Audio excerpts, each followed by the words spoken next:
Je viens de filmer cette vidéo pendant une demi-heure juste avant sans appuyer sur le bouton filmer parce que mon téléphone était mis à l'envers pour avoir une meilleure qualité. Alors je suis désolée si la qualité de la vidéo est moins bonne, mais j'ai pas envie de repasser une demi-heure à filmer cette vidéo inutilement. Donc aujourd'hui je vous retrouve pour mon bilan lecture de septembre et octobre 2025. Je vous en ai pas fait parce que j'avais d'autres vidéos qui devaient sortir et j'avais pas le temps. Et j'ai pas tant de lecture que ça, mais on va commencer tout de suite parce qu'il y a quand même pas mal de choses à dire. Il y a des livres où je vais passer rapidement parce qu'ils sont en vlog, mais voilà. Il y a également mon chat qui est avec moi et qui a envie de faire des bêtises, donc je suis désolée s'il y a un peu de bruit, mais je vais pas l'empêcher de vivre, mon petit cœur. Donc je vais reprendre mes lectures un peu à l'envers de ce que je vous avais fait dans la vidéo qui n'a pas tourné, mais c'est pas grave. Donc le premier livre dont je vous parle, c'est Blood Vipers, donc les légendes de Dahlia Blake, chez les éditions Nox Roman, et ce livre a été une pépite intersidérale. Comment vous expliquer que les romans de Dahlia Blake, c'est vraiment tout le temps pour moi des pépites? À savoir pour l'instant qu'il n'y en a jamais aucun qui m'a déçue. J'ai vraiment eu tout le temps que des excellentes lectures avec Dahlia, et ici on est sur une romance encore une fois qui est sensuelle, qui est sexy, qui est profonde et qui est absolument magnifiquement bien écrite et très bien développée. On suit du coup le FBI et la CIA et on est sur d'autres personnages que le tome 1. Déjà le tome 1 avait été mais une lecture vraiment savoureuse, et celle-ci l'est encore plus. Je vous fais pas de résumé parce que je pense qu'il faut vraiment que vous vous lanciez dans ce livre sans en savoir trop, mais j'ai vraiment tout aimé de ce livre. Les rebondissements, vous savez pas vraiment où est-ce que Dahlia vous mène. Quand vous pensez savoir, eh bien vous ne savez pas. Et c'est très page turner, vous avez envie de tourner les pages et de lire extrêmement rapidement pour savoir ce qui va s'y passer. Je trouve qu'elle a une manière de structurer ses romans qui est vraiment parfaite, et c'est la première, je trouve, en France ou même en général à faire des romances de ce style très romantique suspense. Pour ceux et celles qui s'ennuient peut-être un peu dans les romances classiques, eh bien je vous la conseille fortement parce que celle-ci, je suis sûre que vous allez apprécier. Le livre coûte 19,90 € et je trouve qu'il les vaut carrément parce que, comment vous expliquer déjà que de un, il est beau et en plus, il est très bien écrit et magnifique. Donc je vous le conseille fortement. Je pense que j'ai pas besoin de plus pour vous le vendre parce que il est parfait, et je pense que vous avez vu sur les réseaux sociaux pas mal de retours des gens qui sont eux aussi très contents et qui l'aiment beaucoup. Et bien c'est mon cas. Il rentre dans ma bibliothèque avec énormément de plaisir. Je passe à des lectures dont je vais passer rapidement parce que tout simplement j'ai fait un vlog par rapport à ces lectures-là, et c'est les lectures pour le Festival New Romance, donc avec Campus Agency et Losers Fraternity. Pour Campus Agency, on est sur des livres qui sont totalement différents de ce que Lily Bay a fait jusqu'ici, vu qu'on avait plus des romances assez tristes, on va dire, où vous pleurez forcément, alors que dans celui-ci, c'est un peu le contraire. Elle se rattrape un peu pour toutes les fois où elle nous a fait pleurer, et on va avoir un livre vraiment très cool, très original, vu que dedans, on va suivre Mardi Allo, qui est une petite génie, et elle est professionnelle dans le fait de décrypter les micro-expressions et les comportements des gens.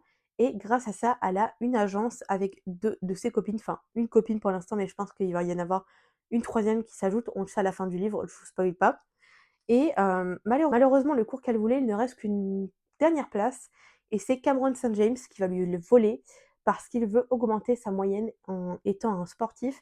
Il a besoin d'avoir une très bonne moyenne pour continuer le sport. Malheureusement, ce cours n'est pas aussi facile qu'il ne croyait, et surtout, le prof a un problème contre lui. Donc il va devoir finir par demander à Maddie de l'aider, mais elle ne va pas vouloir au début parce que tout simplement, il lui a piqué la place à ce cours. Bref. Je vous le conseille fortement, franchement j'ai passé un agréable moment. On est sur une romance universitaire qui est franchement très cool et qui change énormément. Vu qu'on a beaucoup ce côté entreprise, on a notre personnage qui est quand même une femme badass, une girl boss, et littéralement ce livre est très féministe, j'ai trouvé. J'ai beaucoup aimé la manière dont les personnages ont été écrits et le found family qu'il y a à l'intérieur qui est franchement fantastique. Dans tous les cas, je vous laisse aller voir mon avis et mes lectures sur le vlog éphémère. J'avoue qu'au début, j'étais pas conquise, j'étais vraiment pas, certaine, de ce que j'allais aimer, et au fur et à mesure de ma lecture, c'est vrai que j'ai passé un très bon moment, et je dois avouer que c'était vraiment un très bon moment pour moi. J'ai hâte de lire le tome 2 et tome 3, même s'ils sont pas, principales dans mes lectures, mais je vais bien finir par les lire un jour. On passe ensuite au Losers Fraternity. J'avais, pas mal d'appréhension, pour lire ce livre parce que je m'attendais vraiment à ce que ce soit pas quelque chose qui allait me plaire. Et bien au contraire, j'ai passé un moment exceptionnel. On est sur une romance qui est, selon moi, assez, pas slow burn, mais assez contemplative.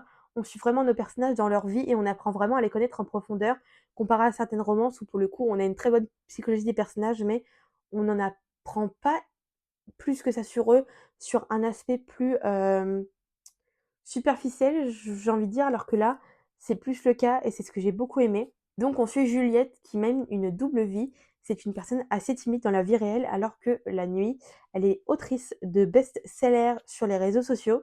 Pas sur les réseaux sociaux, mais sur les plateformes d'écriture, en fait, tout simplement. Et on a Isaiah en face qui est pour le coup quelqu'un qui n'est pas du tout timide, mais il va vraiment être attiré par l'aura très mystérieuse et timide de Juliette. Et inversement, parce que Isaiah c'est un grand gaillard, il est vraiment grand, il est beau, même s'il est radin et qu'il fait un peu peur parfois, il fait peur parfois, je mets des guillemets, mais Juliette est quand même très attirée par lui. Des personnages qui sont quand même très différents, mais qui ont tous les 2 des traumatismes assez évidents qu'on va découvrir au fur et à mesure du roman et qu'ils vont apprendre à apprivoiser l'un l'autre. Et je m'attendais pas à autant aimer et c'est vrai que le concept en soi de loser, on voit, souvent dans les livres des gens qui sont hyper connus dans leur université, qui sont, vraiment des stars, alors que là on est vraiment sur le contraire et c'est ce que j'ai beaucoup aimé et je trouve ça vraiment très original de parler des gens qui sont un peu en marge de la société et pas tout le temps des gens qui sont famous. Donc voilà, je vous le recommande fortement parce que c'est très original. Je n'ai jamais lu de romance comme ceci jusqu'ici et je pense que c'est une romance qui va être beaucoup appréciée. On passe ensuite au Pumpkin Spice Latte de Laurie Gilmore qui a franchement fait pas mal parler de lui, notamment parce que c'est un roman écrit à la troisième personne et que beaucoup n'aiment pas ça. Moi, ça ne m'a pas gênée. Beaucoup se sont plaints qu'ils s'attendaient à quelque chose de fou, mais n'oubliez pas que c'est une cosy romance. Le but, c'est vraiment pas qu'il y ait des rebondissements de ouf, c'est vraiment juste de passer un moment cocooning sans se prendre la tête et de découvrir des personnages qui sont cool mais qui sont pas révolutionnaires. On va suivre Janie qui reprend le Pumpkin Spice Café de sa tante qui, elle, part en vacances. Elle a vraiment envie de changer d'air. Et donc, elle va le reprendre ce café dans un moment de sa vie qui est assez compliqué. Et elle va du coup découvrir les habitants de la ville de Dream Harbor, mais également Logan, qui est un agriculteur local, qui va devoir l'aider parce que elle découvre et elle entend des bruits bizarres la nuit. Et elle a un peu peur et elle veut découvrir ce que c'est. Et Logan va se porter volontaire pour l'aider et une attraction évidente va se développer entre eux. Dans ce livre, c'est une romance cosy du coup Small Town, hem et vraiment avec l'ambiance de Gilmore Girls pour ceux, et celles qui aiment, c'est, automnal à souhait. Le livre est trop mignon et je dois avouer que j'ai passé un agréable moment. Hem, Ça a pas été un coup de cœur, mais c'est vraiment le genre de romance qui est très cocooning et qui vous permet juste de prendre le temps de le lire. Autant ça peut se lire très rapidement, moi j'ai pris le temps vraiment. J'avais envie de prendre le temps, même si au début je voulais le lire rapidement et ça s'est pas fait et tant mieux parce que j'ai vraiment apprécié ma lecture, j'ai adoré les personnages, j'ai adoré le côté très cosy cocooning et j'ai hâte de pouvoir lire le tome 2 et je vais lire tous les tomes de la saga parce que j'ai adoré. L'avant-dernier livre que j'ai lu pendant ces 2 mois et on est sur Campus Agency, sur Earth Campus pardon. Beaucoup de romances, universitaires vu qu'on en a littéralement 3, ce qui est énorme alors que d'habitude j'en lis quasiment jamais pardon. Et c'est donc Earth Campus de Lisa Blossom chez Slalom Romance que, j'ai fait dédicacer. Alors vous vous attendez peut-être avec la couverture très girly, très rose à une romance, peut-être doudou et joyeuse, alors que c'est un peu tout le contraire vu qu'on va suivre dedans Horia qui, est de retour à l'université et elle tente de se reconstruire après que son ex ait diffusé des photos d'elle nue. Et il ne cesse de la harceler, du coup il est un peu contre elle. Elle ne comprend pas trop pourquoi et c'est le meilleur ami de son frère, donc Ulysse, qui va l'aider du coup sur le campus à passer outre les menaces de son ex et tout cet acharnement qu'il y a sur elle. On est sur une romance où on parle du coup, de dépression, de troubles anxieux et vraiment de personnes qui ne vont pas bien. Ne vous attendez pas à avoir un livre hyper joyeux. Oui, il y a énormément d'espoir dedans et j'avoue que je m'attendais pas réellement à ça en le lisant. Hem, la plume est très fluide et franchement, j'ai rien à dire sur l'histoire et en elle-même et vraiment l'écriture. Mais, j'avoue que je m'attendais à quelque chose d'un peu moins, hem, triste. Je pense que c'est un livre qu'il faut lire quand vous allez bien parce que sinon ça peut vraiment vous mettre dans un bad mood parce qu'on a vraiment des, sujets à l'intérieur très sensibles qui peuvent vous aider, mais qui peuvent aussi vous mettre plus bas que terre, j'ai envie de dire. Donc faites attention quand vous lisez ce livre parce que pour le coup, il traite de sujets, qui sont durs, j'ai envie de dire. De toute façon, je crois qu'il y a des, ouais, il y a des trigger warnings, donc lisez-les bien avant de lire au cas où ça pourrait vous trigger justement. On passe ensuite à un livre que j'ai lu en audio et c'est Lueur de l'Est, donc de Brittany Settieri chez Hugo New Roman avec le tome 2 du coup des Compas séries. Et comme vous pouvez voir, on est à 3 livres de chez Hugo, donc on est pas mal.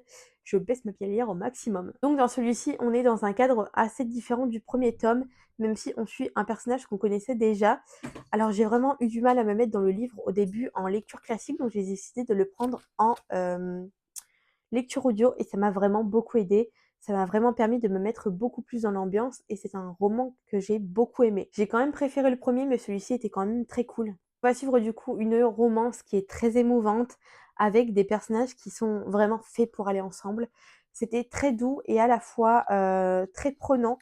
J'ai trouvé vraiment qu'en plus les acteurs ou les comédiens, je sais pas, qui ont fait les voix du livre étaient vraiment parfaits dans ce rôle. Et je dois avouer que, encore comme tous les Brittany Settieri, c'est un quasi sans faute et on plonge vraiment profondément dans la romance et dans l'histoire des personnages qui est très bien développée. Et pour le coup, on a vraiment des personnages qu'on apprend vraiment à connaître profondément et on suit un peu leurs travers et aussi leurs points positifs, j'ai envie de dire. Et c'est un livre que je recommande fortement parce que moi, je l'ai beaucoup aimé. Il y a un lecteur qui a dit Brittany a écrit une histoire magnifique qui vous touchera au cœur et ne vous quittera plus. Et c'est exactement ça parce que je trouve que toutes les romances de Brittany Settieri sont vraiment prenantes et vous prennent au cœur vraiment. On se sent vraiment impliqué dedans. Donc je vous le conseille fortement. J'avoue que je pense que c'est pas un livre qui va être mémorable pour moi comparé au premier qui était Tempête du Sud, mais c'est un livre que j'ai beaucoup aimé découvrir. Voilà pour tous les livres du coup que j'ai achetés et lus ces derniers mois. Donc je les ai tous achetés, mis à part Lueur de l'Est pendant les 2 derniers mois. Donc ça fait beaucoup. Mais on va passer maintenant aux livres que j'ai achetés et que j'ai pas lus ou alors dont mon avis devra être fait le mois prochain. Premièrement, je me suis bien sûr, procuré le tome 2 de, la série de Laurie Gilmore et celui-ci, c'est La librairie du cinnamon roll qui est absolument trop mignon également, qui est encore une fois dans la vibe automnale, donc il faut que je lise pendant ce mois de novembre et dans tous les cas, il y a le tome 3, La ferme de sapin de Noël, je crois quelque chose comme ça, que je vais lire en vlog avec vous, donc il faut que je lise quand même celui-ci en premier. Donc dedans, on va suivre une libraire, Hazel, et elle va découvrir un message secret entre les pages d'un livre et elle va être intriguée, incapable de le déchiffrer. Il y a certains codes qui vont se glisser dans d'autres pages de livres et c'est vrai que, elle va décider de suivre les indices. Dans l'équation, on a Noah qui est un pêcheur charismatique et toujours partant pour l'aventure et il saute sur l'occasion pour la chasse au trésor tout simplement avec Hazel. Et je pense qu'une romance va débuter entre eux et je pense que ça va être encore une fois cocooning à souhait, donc j'ai très hâte. Ce sont des livres en plus qui sont pas très longs, celui-ci fait 360 pages, donc ça se lit quand même relativement rapidement et j'ai très hâte de me lancer dedans. J'ai ensuite acheté le fameux et le très connu La femme de ménage. Il est lu, ça a été mon premier livre du mois. Je vous ferai du coup mon retour dans le bilan du mois prochain, mais ce n'est que du positif, sachez-le. J'ai ensuite rencontré Nin Gorman et Maria Lino et j'ai du coup acheté leurs 2 dernières sorties, dont le dernier qui est dédicacé. Voilà, je les ai pas encore lus, c'est prévu que je les lise, peut-être pas en cette fin d'année, mais l'année prochaine c'est certain, pour pouvoir enfin finir la saga. Sinon, dans les lectures que j'ai en cours et que surtout j'ai abandonné, on a Le jeu des menteurs de Anita Higgins qui franchement j'ai pas apprécié plus que ça et je l'ai même pas fini en audio pour vous dire. Je passe à un autre livre et donc je vais le mettre en vote sur Vinted, peut-être qu'il sera déjà parti au moment où cette vidéo sortira. J'en suis désolée, mais franchement, j'ai pas adhéré. C'est pas un livre qui est mauvais, bien au contraire, mais j'essaye vraiment de lire des livres qui me plaisent à 100 et celui-ci, c'était pas le coup de foudre. Sinon, dans les livres que j'ai commencé également pendant le mois d'octobre, il y a Les âmes vagabondes. Donc j'en suis qu'au tout début et je le commence en audio et je dois vous que j'aime beaucoup l'audio et j'ai hâte de pouvoir en savoir plus parce que l'histoire m'intrigue énormément et on a un début extrêmement prometteur. Et étant donné que c'est une brique, franchement, ça m'arrange de le faire en audio parce que j'avais la flemme de lire 800 pages.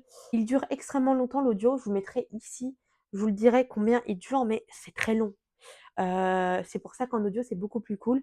Je vais pouvoir le lire en marchant, en allant au boulot et ça m'arrange énormément. Donc, eh bien, écoutez, voilà pour ce petit bilan pour septembre et octobre. La vidéo est peut-être un petit peu plus courte que de base, mais j'avoue que j'avais la flemme de répéter tout ce que j'ai dit dans la vidéo juste avant, que du coup, ça n'a pas tourné.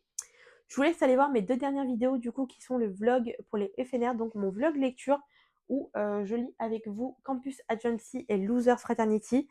Je pense que ça peut être intéressant pour vous à regarder et surtout, allez voir mon vlog du FNR en entier et à la fin, il y a un petit concours, enfin un petit concours, un bon concours pour gagner les goodies que j'ai eu sur le festival, mais également un livre dédicacé de Lily Bay et un autre petit livre en cadeau.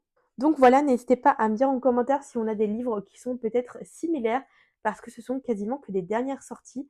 J'ai un peu délaissé ma palle, je vous avoue, mais on va reprendre tout ça en décembre et surtout début de l'année prochaine pour exterminer cette palle.